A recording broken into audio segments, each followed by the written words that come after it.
Let's say you apply for a job. It's your dream job. It's a job you really want to do. You're very confident that you're qualified for the job, and you get called in for the interview. But when you go, the interview is in English.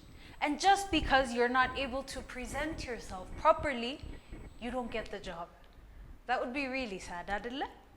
ለምሳሌ እናንተ በጣም የምትፈልጉት በቃ ብዙ አመት ያለማችሁት የተመኛችሁት ስራ እድል አግኝታችሁ ሲቪያችሁን አስገባችሁ ማመልከቻ አስገብታችሁ ኢንተርቪው ከተጠራችሁ በኋላ እዛ ቦታ ብቁ ብትሆኑም እንኳን በኢንተርቪው ሰዓት በእንግሊዘኛ ኢንተርቪው አድርጓችሁ በትክክል ራሳችሁን መግለጽ ስላልቻላችሁ ብቻ የተመኛችሁት ስራ ቢቀርባችሁ በጣም ያሳዝናል አይደለ?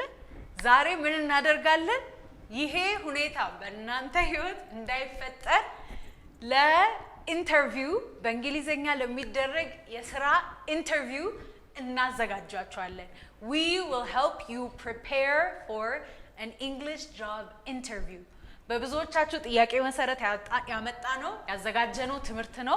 ጠቃሚ እንደሚሆን እርግጠኛ ነን። ስለዚህ ወደ ትምህርቱ ከመግባታችን በፊት ላይክ ማድረግ እንዳትረሱ። የመጀመሪያ ጊዜያችሁ ከሆነ ደግሞ ሰብስክራይብ አድርጉ። እንደዚህ አይነት ትምህርቶች በተከታታይ ስለምናዘጋጅ እንዳያመልጧችሁ ማለት ነው። ከዚያም ደግሞ ኮሜንት ላይ እስከዛሬ ድረስ ያላችሁ የስራ ኢንተርቪው ልምድ የሆነ ጊዜ እኮ ኢንተርቪው ልደረግ ሄጄ እንደዚህ ሆኖ እንደዛ ተፈጥሮ እንደዚህ ብላችሁ እስቲ ታሪኮችን ሼር አድርጉልን። ማንበብ እንፈልጋለን። በአማርኛም ቢሆን በእንግሊዘኛም ቢሆን የተለማመዳችሁ ኮሜንት አድርጉልን ከስራ ኢንተርቪው ጋር ያላችሁን ልምድ። ለዛሬ ግን ወደ ትምህርቱ እንግባ።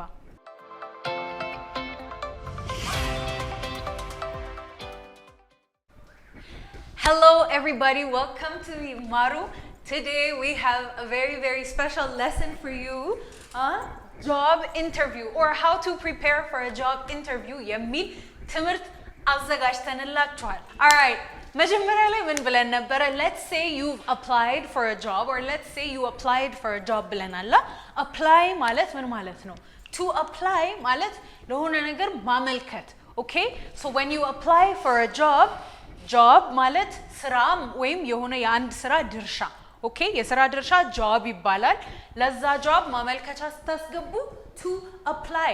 So to apply, I apply, he applies, he applied እያለ ይቀጥላል ማለት ነው። So to apply የሚለው የመጀመሪያው verb ይሄ ነው። ከዚያን after you apply ምን ብለናል? You get called for an interview. To call መጥራት ነው። To get called ደግሞ መጠራት አይደለ? So አንድ ሰው apply ካደረጋችሁ በኋላ I applied for the job, they called me for an interview ብለን ልንል እንችላለን። So they called me ዝም ብለን verbuን they called እነሱ ጠሩኝ። We can also say I got called for an interview. ይቺን get in past tense. I got called for an interview or ደግሞ በቢ ካደረግነው ደግሞ I have been called for an interview ብለን ማለት እንችላለን። Okay? I have been called for an interview or I got called for an interview ልንል እንችላለን። So an interview የሚለው ቃል interview ምን ማለት ነው መሰላችሁ? የሁለት ቃላት ድብልቅ ነው። inter በሁለት አካላት መሃል ያለ ማለት ነው። view ደግሞ ማየት። So መተያየት አይነት ትርጉም አለ። በጥሬው ስንተረጉመው እንደዛ ነው። ኦኬ ለዛ ነው ኢንተርቪው ሲያደርጓችሁ እናንተም እነሱን የማነጋገር እድል ይኖራችኋል። እነሱም እናንተን አይተው ምን አይነት ሰው ናት እቺ ልጅ ሃየር እናርጋት ወይስ አናድርጋት የሚለውን ውሳኔ ለመወሰን የሚረዳ ጊዜ ነው። So to interview verb ነው። an interview ብለን noun ሊሆንም ይችላል። to interview ማድረግ እኔ አንድን ሰው ኢንተርቪው ካደረኩኝ ኢንተርቪው ማለት መጠይቅ ወይ ቃለ መጠይቅ ኢንተርቪው ቃለ መጠይቅ and then an interview ደግሞ ሂደቱ an interview ይባላል ማለት ነው። Okay? And then after the interview they decide whether they will hire you or not. To hire ማለት መቅጠር። Okay? To hire HIRE to hire. So እነሱ hire ካደረጓችሁ you say I got hired after the interview. I got hired after the interview ብለን ማለት እንችላለን። So ሶስቱን verboች ተማርን ማለት ነው። Okay? ዛሬ እንዴት ብለን ይሄ ትምህርት እንዴት ብሎ ይሄዳል መሰላችሁ? 5 ልትጠየቁ የምትችሏቸውን ጥያቄዎች ኢንተርቪው በምትሄዱበት ሰዓት በእርግጠኝነት እኚህን 5 ጥያቄዎች ይጠይቋቸዋል የምንላቸው እኚህ 5ቱ ጥያቄዎች ናቸው። ሶ እነዚህን መመለስ የምትችሉባቸውን መንገዶች ልትጠቀሙ የምትችሏቸውን አረፍተ ነገሮች ቃላትን እንሰጣቸዋለን። ኦብቪየስሊ የምትሸመድዱት መልስ አይደለም የሚሆነው። ኦኬ ሁላችንም ኢንተርቪው ስንሄድ አንድ እኩል መልስ ሸምድደን ተመሳሳይ መልስ አንሰጥም። ግን እነዚህን ቃላት ተጠቀሙ፣ እንደዚህ አይነት አረፍተ ነገር ተጠቀሙ ብለን ምክር እንሰጣቸዋለን ማለት ነው። So the first question ምንድነው? ይሄ tell me about yourself ይላል። ኦኬ so tell me about yourself ማለት ምን ማለት ነው? yourself ስለ ራስህ አይደል? if I tell me about yourself ስለ ራስህ ንገረኝ እስቲ። about ስለ yourself ራስህ ንገረኝ እስቲ፣ ስለ ራስህ ንገረኝ። በዚህ ሰዓት እነዚህ ማወቅ የሚፈልጉት ምንድነው?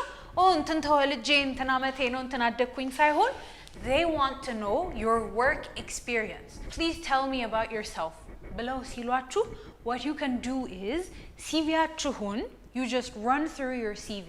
ሲቪያችሁ ላይ የጻፋችኋቸውን ነገሮች በታሪክ መልኩ ወይም ሲቪ ላይ መናገር ያልቻላችሁትን ነገሮች let's say for example ጸሐፊ ለመሆን ልትቀጠሩ ነው ሄዳችሁት የሆነ መጽሔት ላይ ጸሐፊ ለመሆን ከዚህ ነገር ጋር የተገናኙ ነገሮች ካስተዳደጋችሁ አስተዳደግ is upbringing in English, okay? You can tell them about your upbringing, your education, and other activities that you did outside of your education, and then your work experience, okay? ስለ አስተዳደጋችሁ education ደግሞ ስለ ትምህርት ህይወታችሁ ከትምህርት ህይወት ውጪ ያደረጋችኋቸው ሌሎች ወይ ቮለንቲር አድርጋችሁ በበጎ ፈቃደኝነት ያገለገላችሁባቸው ቦታዎች ካሉ ወይ ከዚያም ደግሞ የሥራ ልምዳችሁን ማለት ነው። ሶ ጸሐፊ ለመሆን የሚቀጠር ሰው for example can say I grew up reading. I've always loved to read because my family has always had a lot of books in the house. So I grew up reading and naturally I became drawn to literature. Okay? Then you can say because of that I always did well in my English classes and then I volunteered for the library club or I volunteered to write for a magazine. But after I finished school, after I graduated from university, I started working at የሆነ መጽሔት ስም ጠርታችሁ I started working at this magazine and I worked there for 2 years and I helped them እንደዚህ ስራ ሰርቼ ነበረ ብለን እንደዛ መተረክ ትችላላችሁ ማለት ነው። That's the first question. Then, did you know that over 840 million people in the world speak the English language? የምስራች congratulations! የብዙዎቻችሁን ጥያቄ ለመመለስ ደፋ ቀና ስንል ከርመን ይኸው አድርሰንላችኋል። ይማሩ አካዳሚ ተከፈተ። Then, for the second one, tell me your strengths. ሲባል strengths ማለት ምን ማለት ነው? እነሱ ማወቅ የሚፈልጉት በዛ ሰዓት አንቺን ብንቀጥርሽ ምን ጥሩ ነገሮችን ይዘሽልን ትመጫለሽ ነው። ወረቀት ላይ የተጻፈው የምናምን አመት ልምድ ሊሆን ይችላል አይደለ? ከልምድ በተረፈ ግን ማንነት ወይም personality plays a big role in a job. ማንነታችን ስራ ላይ በጣም ትልቅ አስተዋጽኦ ስለሚያደርግ when they ask you to tell them your strengths, you shouldn't what you should do ምን አይነት ቃላትን እንድትጠቀሙ መክራለሁ መሰላችሁ? ይመከራል። ምን አይነት ቃላትን ብትጠቀሙ? You can use words like number 1, you can use words like I'm a very flexible employee. Flexible ማለት መተጣጠፍ የሚችል ማለት ነው። ግን when you say flexible employee, flexible ቅጥረኛ ነኝ ማለት በህግ ብቻ ሳይሆን አሰሪያችሁ የሆነ ነገር እንደዚህ ያድርጉ ወይ እንደዚህ ያድርጉ ቢሏችሁ ትንሽ ከሚጠበቅባችሁ ገፋ ብላችሁም ሌላ ነገር መስራት ትችላላችሁ ማለት ነው። So you can say I'm a very flexible employee and I work really hard. I never stop until I finish the task ማለት ትችላላችሁ። Okay? I never stop until I finish the task ማለት የተሰጠኝን ስራ እስካጠናቅቅ ድረስ አላቆምም ማለት ነው። እሱ ጥሩ ባህሪ ነው አይደለ? Another strength you can tell them is, you can also say, I'm also very dependable. I'm a very dependable, or you can say, okay, ዝም ብለን አፋችንን ሞልተን እኔ እንደዚህ ነኝ ብለን ከማለት ይልቅ እንደዚህ አይነት ሰው ነኝ ብዬ አምናለሁ ማለት ትችላላችሁ። or ደግሞ ከዚህ በፊት ቀጣሪዎቼ ከዚህ በፊት አሰሪዎቼ እንዲ ነህ or እንዲ ነሽ ብለውኛል። you can say ይሄንን እንዴት ብላችሁ ትናገሩታላችሁ? My previous employers have always told me that I am a very dependable employee. Dependable ማለት መተማመን የምትችሉበት ማለት ነው። so dependable means ስራውን ለኛ ተተው ቢሄዱ በቃ እንደራሳችን ስራ አድርገን እንሰራለን ማለት ነው። ኦኬ so የተከታተለ ሰው ሊቆጣጠራችሁ አያስፈልገውም። so ይሄንን እንዴት ብላችሁ መናገር ትችላላችሁ? My previous employees always told me that I'm a very dependable worker. yeah እቺን አረፍተ ነገር መጠቀም ትችላላችሁ ማለት ነው። nice. then the next one, flexible ብለናል, dependable ብለናል. you can say a third strength is, one of my biggest strengths is I'm a very friendly person.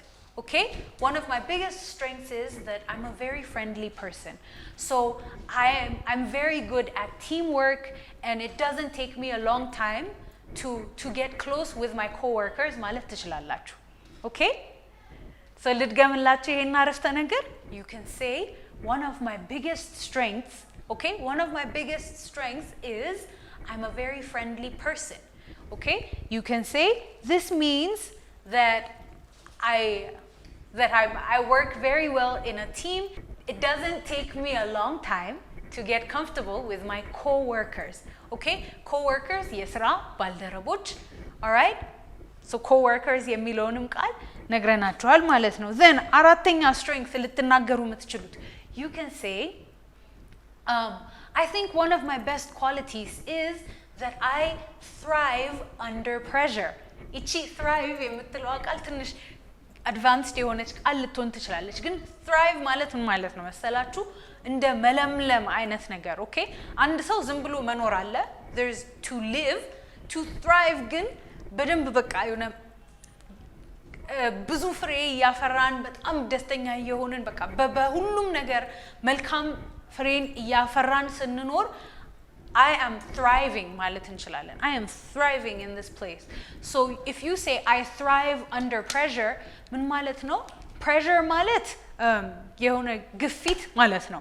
under pressure በግፊት ስር ስንሆን። okay, so if you say you thrive under pressure, ምን ማለት ነው? ብዙ ስራ ቢሰጠኝም ብዙ ስራ ተሰጥቶኝ በጣም ሌላ ሰው ቢሆን በጣም stressed ሊሆንበት የሚችለው ሊጨናነቅበት የሚችለው ስራ ቢሆንም እኔ ግን በእንደዛ አይነት ሁኔታ ውስጥ ስሆን በቃ ለመልማለሁ። you can so ይሄንን ባረፍተ ነገር ስናስቀምጠው I think one of my best qualities is that I thrive under pressure. በቃ I enjoy just being focused and working hard. I enjoy the feeling of working hard. ልትሉ ትችላላችሁ። okay, so አራት strengthsዎችን ሰጠናችሁ ማለት ነው። nice. then ሶስተኛው ጥያቄ, tell me some of your weaknesses ሊሏችሁ ይችላሉ። እቺን ሳንተረጉምላችሁ strengths ማለት ምን ማለት ነው? ብርታት ማለት ነው። okay, strength ማለት ጥንካሬ። strengths ካልን ግን እቺ በአንድ s ነው። strengths ካልን ግን ብርታቶቻችሁ ወይም ብርቱ ጎኖቻችሁ ምንድናቸው ብለው ነው እየጠየቋችሁ ያሉት። okay, weakness ካሉ ግን weak ማለት ደካማ ማለት ነው። weaknesses ካሉ ድክመቶቻችሁን። so tell me some of your weaknesses ብሎ አንድ ኢንተርቪው የሚያደርግ ሰው ሲጠይቃችሁ እኔ በጣም ጨቅጫቃ ሰው ነኝ፣ እንደዚህ ነኝ፣ ስልቹ ነኝ ምናምን ብላችሁ ፐርሰናል ነገር እንድትነግሯቸው አይደለም የሚፈልጉት። ማወቅ የሚፈልጉት ምንድነው መሰላችሁ? ሶስት ነገር። አንደኛ ምን ራሳችሁን ከራሳችሁ ጋር እውነት ምትነግ ማለትም እውነት ለራሳችሁ ማትዋሹ አይነት ሰዎች ሆኖ ናችሁ ወይስ አይደላችሁም? ይሄ ድክመት ይሄ ብርታት አለብኝ ይሄም ድክመት አለብኝ ብላችሁ ራሳችሁን ማወቅ የምትችሉ ሰዎች እንደሆናችሁ ማወቅ ይፈልጋሉ። that's the first one. the second one ደግሞ ይሄ ድክመት አለብኝ ብላችሁ ካላችሁ በኋላ ይሄን ድክመት ግን ለማስተካከል ይሄን እየሰራው ነው ብላችሁ ስትሏቸው ምን ይላሉ? ኦኬ ያው ሰው ሁሉም ሰው ድክመት ስላለው አይደል? ድክመቱን ለማሸነፍ እየሰራ ያለ ሰው ግን በጣም ጠቃሚ ሰው እንደሆነ ለነሱ ስለሚያስቡ ጥሩ ድክመቶቻችሁን ራሳችሁን ያጋለጣችሁ ቢሆንም ለነሱ ጠቃሚ ነገር ነው። ይሄ ድክመት አለባት ግን ራሷን ለማሻሻል የምትጥር ከሆነ ለኛ ጠቃሚ ትሆነናለች ብለው ያስባሉ። እንደዚህ አይነት ሰው በጣም ጠቃሚ ነው። ሶስተኛ ደግሞ ያው ምትዋሹ ከሆነ ወይም እውነት ምትናገሩ ከሆነ አይ እኔ ምንም ድክመቶች የለብኝም ብሎ የሚዋሽ ሰው በቃ ተበላያኒ ማለት ነው። So when they tell you to tell your weaknesses, okay, አሁንም ቅድም እንዳልኩት ጨቅጫቃ ነኝ ምንድነኝ ብላችሁ ፐርሰናል ነገሮች ሳይሆን ከስራው ጋር የተገናኙ ከስራው ጋር ስራው ላይ ለውጥ ሊያመጡ የሚችሉ ድክመቶችን ነው ማወቅ የሚፈልጉት። ግን አሁንም ምን ታደርጋላችሁ መሰላችሁ? በጣም ጠቢብ መሆን ትችላላችሁ። You can tell them a strength but as a weakness, or you can tell them a weakness that's actually a strength. You know what I mean? So እንዴት ነው መሰላችሁ? ይሄ ድክመት አለብኝ ትሏቸዋላችሁ ግን ውስጡን ግን ምንድነው እየተናገራችሁ ያላችሁ? ብርታቶችን ማለት ነው። So አንደኛው ምን ብላችሁ ማለት ትችላላችሁ? Can you tell me some of your weaknesses ከተባላችሁ I'm a perfectionist ልትሉ ትችላላችሁ። perfectionist ማለት ስራ ፐርፌክት ሳይሆን በቃ መልቀቅ የማይችል ሰው ሁሉም ነገር በቃ ፐርፌክት እንዲሆን የሚፈልግ ሰው ማለት ነው። Okay, I'm actually a perfectionist and sometimes it means that I overwork myself until the work is perfect ልትሉ ትችላላችሁ። ይሄ ምን ማለት ነው? ነገሮች ፐርፌክት እንዲሆኑ ስለምፈልግ በቃ ራሴን እየገፋሁኝ ደክሞኝም ቢሆን እንኳን በቃ እሰራለሁ ስትሉ what you're telling them በዛ ሰዓት ምን እየነገራችኋቸው ነው?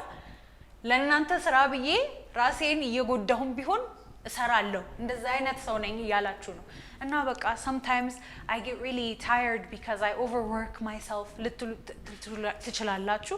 and then በዛ ሰዓት እያሉ ይሰማሉ። ግን እቺን ከተናገራችሁ በኋላ ወዲያው ግን ምን ማስገባት አለባችሁ?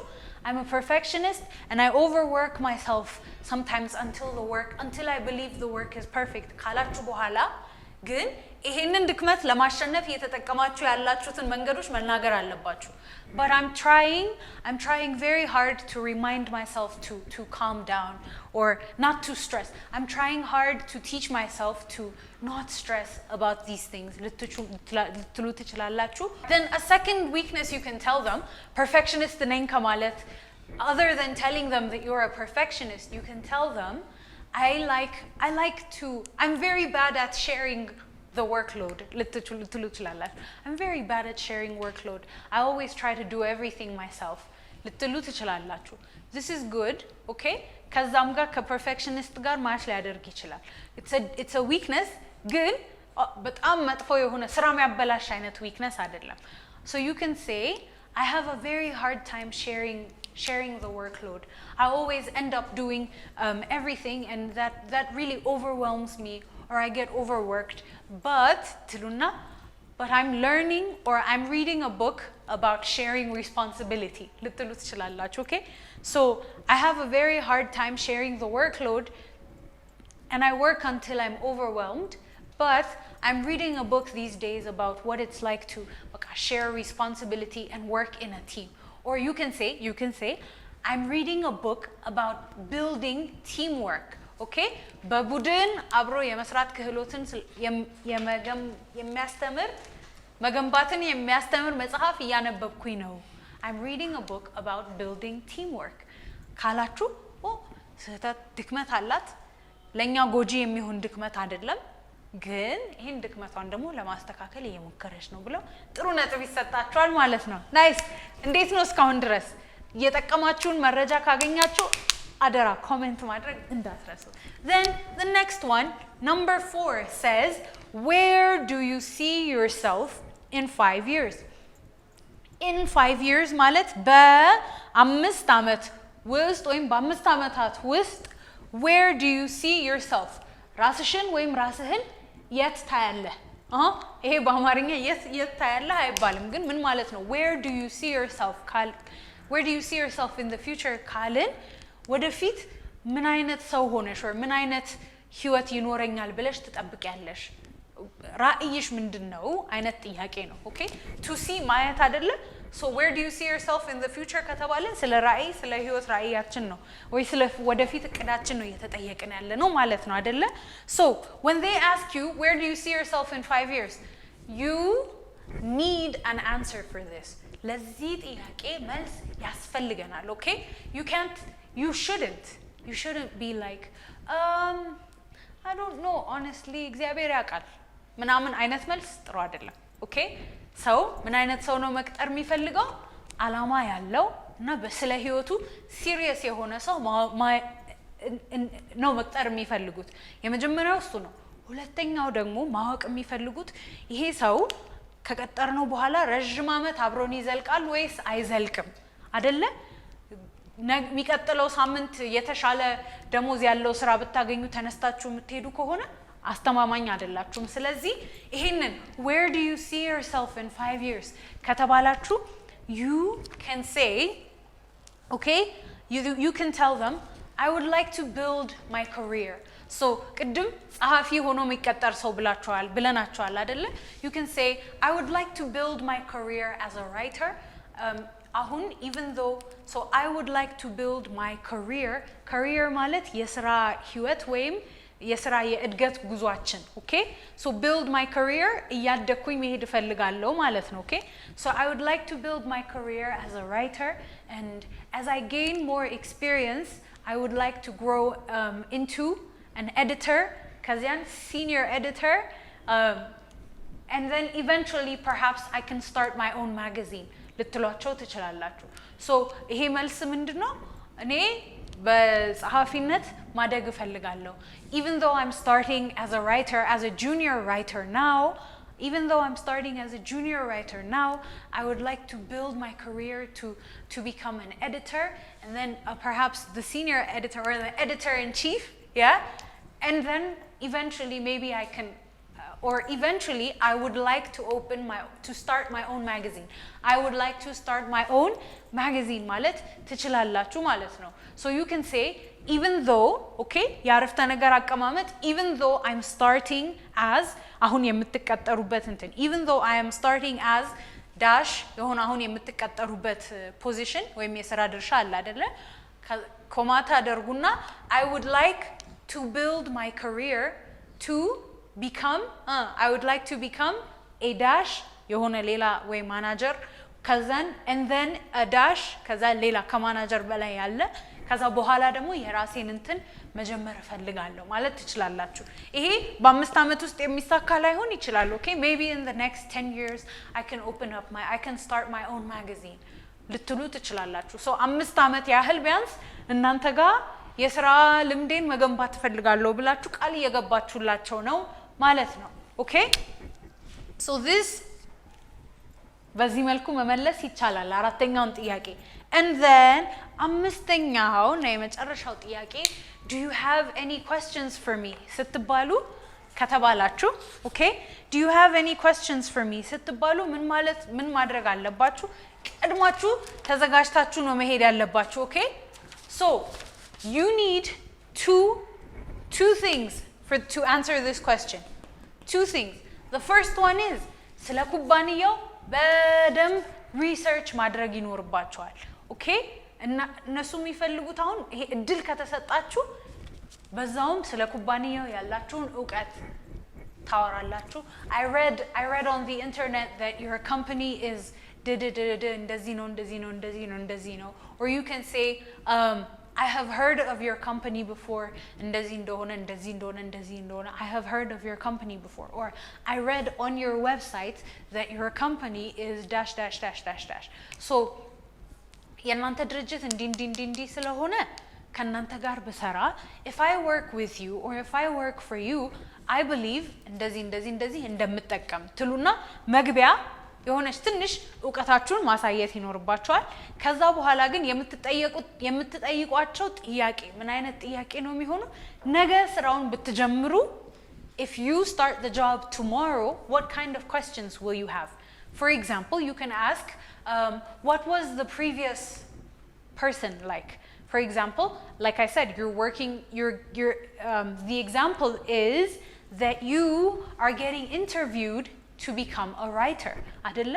you can ask them, how many writers do you have in your company, or what is the job, what does it look like to work as a writer in your company ብላችሁ የሌሎች ሰዎችን የሥራ ልምድ መጠየቅ ትችላላችሁ ማለት ነው። ኦኬ ሶ ምን ብለናል? መግቢያ መጀመሪያ ስለ ኩባንያው የምታውቁትን መረጃ So I read on the internet that your company is like this, or I read on your website that your company is this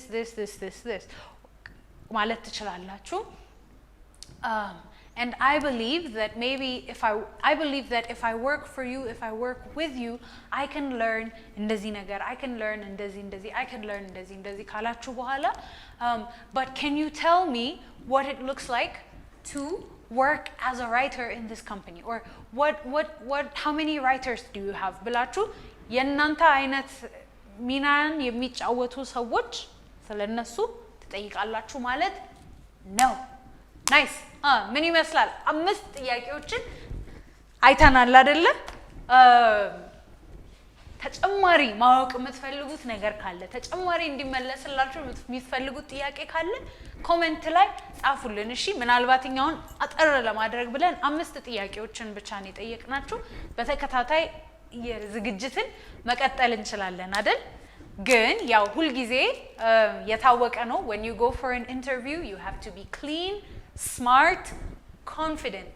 ከሁሉም በላይ confident መሆን አለባችሁ። ኦኬ በብዙዎቻችን በተለይ maybe if the interview is in English and you're not confident about your English የምታውቁት ዕውቀት ሁሉ ሊጠፋባችሁ ይችላል። ቋንቋውን አልችለውም ብላችሁ ስለምታስቡ ችግር የለውም። እናንተ ብቻ እንደመጣላችሁ ያላችሁን ዕውቀት ሁሉ ለመናገር ሞክሩ። ኦኬ ብትሳሳቱ ችግር የለውም። You can just speak as much as you know, as much as you're comfortable. ከመሄዳችሁ በፊት መስታወት ያያችሁ ለነዚህ 5 ጥያቄዎች ምን አይነት መልስ ልትመልሱ እንደምትችሉ መስታወት ያያችሁ አውሩ። የግራመር ስህተት ሊኖር ይችላል፣ አክሰንታችሁም እንደፈለጋችሁት ላይሆን ይችላል, but it's completely fine, it's okay. ዋናው የራስ መተማመናችሁ ነው። የራስ መተማመን ያለው ሰው ደግሞ ዛሬ የሆነ ነገር ባይችል ነገ ይለምዳል፣ ነገ በቀላሉ ያሸንፋል ተብሎ ስለሚታሰብ ሰዎች ያንን ነው የሚፈልጉት። So prepare for your job interview with us. ከዛን የምታገኙትን ውጤት መንገር እንዳትረሱ።